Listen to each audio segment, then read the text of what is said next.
Kita sudah mulai masuk di musim hujan, warga pun ini diimbau untuk mewaspadai peningkatan penyebaran penyakit demam berdarah dengue atau DBD. Jadi pemirsa, ada sejumlah daerah sudah melakukan sosialisasi untuk mencegah peningkatan kasus. Salah satunya di Kota Bandung. Pasca sosialisasi ternyata kasus demam berdarah di Kota Bandung mengalami penurunan dilihat dari tingkat keterisian pasien DBD di rumah sakit berdasarkan sistem informasi kesehatan daerah.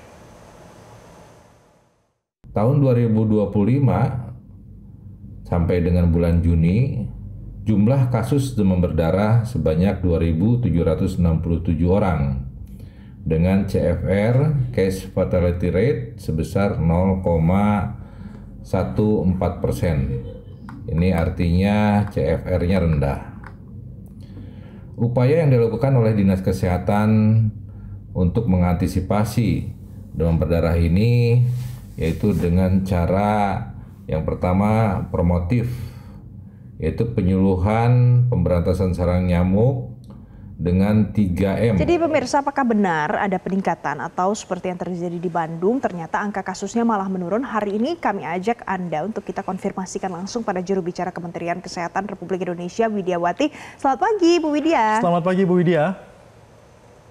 Selamat pagi Mas sama Mbak, salam sehat. Nah, salam sehat. Bu Widya, jadi sebenarnya apakah benar kalau dari data yang sampai ke Kemenkes angka DBD itu meningkat di setiap daerah? Atau sebenarnya kebalikannya malah ada beberapa yang turun? Iya, jadi kembali lagi kita membandingkan dengan 2024 dulu ya Mbak ya. Kalau dilihat dengan tanggal yang sama, dengan bulan yang sama di bulan Oktober 2024, jadi kalau tahun 2024 di bulan Oktober ada kasusnya sebanyak, ini seluruhnya, jadi bukan hanya satu atau dua provinsi, tapi di 38 provinsi itu ada 220.114 kasus, itu 2024. Kalau 2025 ada 130.289 kasus, jadi ada penurunan. Nah, tapi ada tempat-tempat tertentu atau provinsi tertentu yang memang angkanya naik. Cuman mereka sempat naik, tapi turun kembali kayak Jawa Barat. Jadi, nah kalau dilaporkan tadi bahwa perbedaannya dari 220.000 ke 130.000 itu beberapa kota, beberapa provinsi memang naik. Tapi kan trennya ada yang masih naik, ada yang sudah turun kayak Jawa Barat. Nah, ini memang kita harus berhati-hati terus karena memang musim-musimnya itu dengan perubahan cuaca, kemudian juga dengan cuaca yang ekstrim, kemudian juga mungkin mereka tidak kembali lagi pada edukasi yang kita lakukan. Jadi di dalam cuaca yang saat ini kita edukasi terus supaya mereka mengingat apa yang harus dilakukan pada saat ada DBD. Nah, kasus terbanyak memang saat ini masih ada di Provinsi Jawa Barat. Terus iklim inilah yang merubah sehingga kasusnya naik. Jadi adanya El Nino, kemudian adanya kepadatan penduduk, serta mobilitas penduduk yang cukup tinggi. Di Jawa Barat kan juga cukup tinggi ya. Tapi tadi dikatakan oleh Kepala Dinasnya menurun. Nah, ini menurunnya ini diharapkan akan menurun terus. Begitu juga di provinsi-provinsi lain yang sedang naik gitu Mbak. Selain di Jawa Barat, di provinsi mana aja Bu Widya yang diketahui ada peningkatan DBD dan apakah di provinsi-provinsi ini diberikan perhatian khusus dari Kementerian Kesehatan? Datanya untuk lebih rincinya saya belum dapat nih Mbak, Mas hari ini. Tapi nanti kalau misalnya sudah dapat kita akan kirimkan gitu. Jadi sebetulnya kenaikan ini sama dengan yang di Jawa Barat. Nah, tapi ke Dinas Kesehatannya juga bergerak dengan cepat sehingga terjadi penurunan. Nanti kalau udah ada datanya saya kirim ke Mbak sama Mas deh. Yang lebih rinci lagi ya. Tapi saat ini yang memang ada penaikan lonjakan ada di Provinsi Jawa Barat. Oke, Bu Widya, ada lagi yang membuat publik penasaran. Apakah kemudian Kemenkes menemukan ada mutasi virus dengue ini sampai membuat kasus yang kali ini lebih berat atau lebih cepat menularnya? Karena mungkin di kalangan teman-teman sekitar pasti juga ada beberapa kasus atau yang mungkin anaknya, suaminya terkena DBD akhir-akhir ini. Sampai saat ini sih belum ada informasi terkait hal itu ya Mbak, mutasi virus dengue atau segala macam. Kembali lagi sebetulnya kalau DBD itu kan pada bagaimana kita membersihkan lingkungan sekitarnya. gitu kan.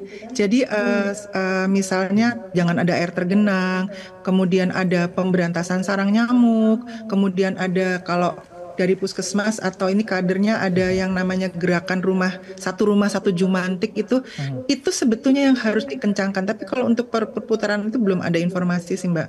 Nah biasanya memang kalau misalnya ada satu tertular nih, misalnya kena dengue ya, kemudian yang jaga ikut jaga, terus kita nggak tahu nyamuknya juga ternyata ikut, ya itu bisa. Tetapi kalau dengan kemudian ada pemberantasan sarang nyamuk seluruhnya, kemudian ada fogging, kemudian ada tempat-tempat umumnya juga disasar, mudah-mudahan sih nggak akan lebih tinggi lagi atau tidak akan menular ke tempat lain, jadi hanya penyembuhan pada si pasien itu sendiri.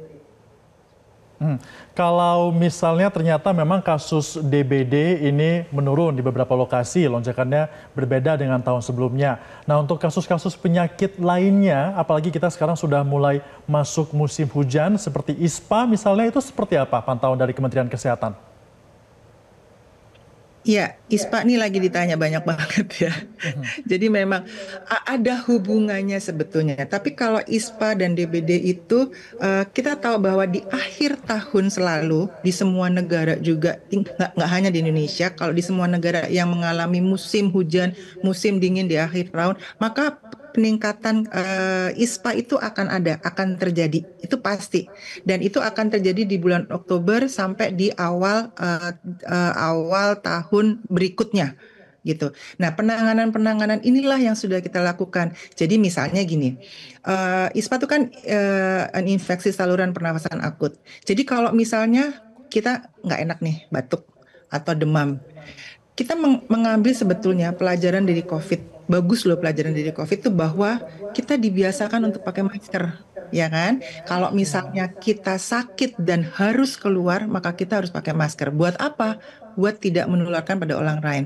Atau bisa juga pada saat orang itu pergi, dia sakit tapi dia tidak mau tertular, dia nggak tahu ada orang batuk atau orang apa di sekitarnya, dia sudah menjaga dirinya. Jadi sebenarnya ada tren naik pada akhir tahun sampai di awal tahun berikutnya karena perubahan musim gitu ya, musim penghujan, musim dingin. Nah, itu sudah antisipasi memang kita selalu kembali lagi Kementerian Kesehatan tidak pernah lelah untuk mengedukasi bahwa apa yang harus dilakukan. Kalau sakit jangan pergi, jangan keluar rumah. Sembuhkan dulu. Kalau misalnya gejalanya makin banyak atau makin hebat, konsultasi ke dokter. Siapa tahu akan ditambahkan obat-obatan. Atau kalau nggak enak banget datang ke pelayanan kesehatan yang sudah kita sediakan. Kita mencoba untuk selalu memberikan pelayanan kesehatan yang terbaik untuk masyarakat. Kalau harus pergi karena ada rapat, nggak bisa ditunda, pakailah masker. Terus kemudian cuci tangan, ya. Kemudian kalau setidaknya bawa hand sanitizer, PHBS. Nah, jangan lupa juga perilaku hidup bersih dan sehat di dalam pola makan. Kemudian juga olahraga 30 menit sehari, jangan mager, 30 menit sehari dalam 5 hari, 7 hari dalam seminggu. Itu edukasi yang selalu kita berikan kepada masyarakat karena musimnya nih nggak bisa dikira-kira, tapi kita udah bisa pelajari bahwa kalau di akhir tahun akan ada hujan, akan ada dingin, akan ada apa, dan kalau ada hujan ada dingin pasti flu, demam, batuk itu akan terjadi. Nah, edukasi yang seperti itu yang tidak pernah kita mati, kita selalu ada. Bu Widya, terakhir Bu, mungkin untuk orang tua di rumah yang bagaimana sebenarnya penanganan yang paling tepat untuk anaknya kalau seandainya ada anak yang kemudian terindikasi ISPA ataupun DBD, kapan harus tepatnya dibawa ke rumah sakit atau kapan stay di rumah saja untuk obatinya di rumah? Ya, jadi kalau yang ini ISPA sama DBD ya, beda dulu. Boleh. Jadi kalau misalnya DBD, kelihatan kan demam ya. DBD itu pasti arahnya pertama ke demam dulu. Kemudian kalau misalnya 1 atau 2 hari tidak diobatin dengan obat demam tidak, langsung bawa ke pusat pelayanan kesehatan gitu ya. Nanti akan kelihatan tenaga medisnya tahu bahwa ini DBD atau apa. Nah, itu nanti akan ada perawatan lebih lanjut. Tapi gejala itu harus bisa diketahui. Kita para orang tua sebenarnya mudah kok untuk mendapatkan edukasi, misalnya nggak ketemu kita bisa buka websitenya kemkes.go.id. Nah, kalau ISPA, kalau misalnya sudah batuk 2 atau 3 hari gitu ya, kan pastinya dikasih obat batuk dulu dong sama orang tuanya, kemudian dijaga untuk nggak pergi. Kalau batuknya lebih, maka bisa konsultasi sekali lagi, dibawa ke dokter. Jadi gejala-gejala itu memang harus dipelajari sama orang tua. Kalau demam, batuk, pilek, kemudian badannya nggak enak, segera saja berobat. Nah, yang hati-hati adalah lindungi mereka kalau pergi. Kalau walaupun mereka sakit, walaupun mereka sehat, pakaikan masker karena sekarang kita nggak tahu, orang belum tentu misalnya di luar itu melaksanakan yang namanya etika batuk. Kalau misalnya mereka batuk kan, kalau misalnya mereka nggak pakai masker begini kan ya. Nah, belum tentu semua orang melakukan itu. Jadi jagalah dengan masker gitu. Jadi mau kita sehat, kita ke jalan keluar, apalagi itu di kerumunan, pakailah masker. Jadi orang tua juga harus tahu ya gejala-gejalanya sehingga nanti bisa lebih bijak mengambil tindakan ketika anaknya sakit, kapan harus dibawa ke rumah sakit. Terima kasih Ibu Widiawati, juru bicara Kementerian Kesehatan sudah bergabung bersama kami dalam Selamat Pagi Indonesia. Terima kasih Bu Widya. Jelajahi cara baru mendapatkan informasi. Download Metro TV Extend sekarang.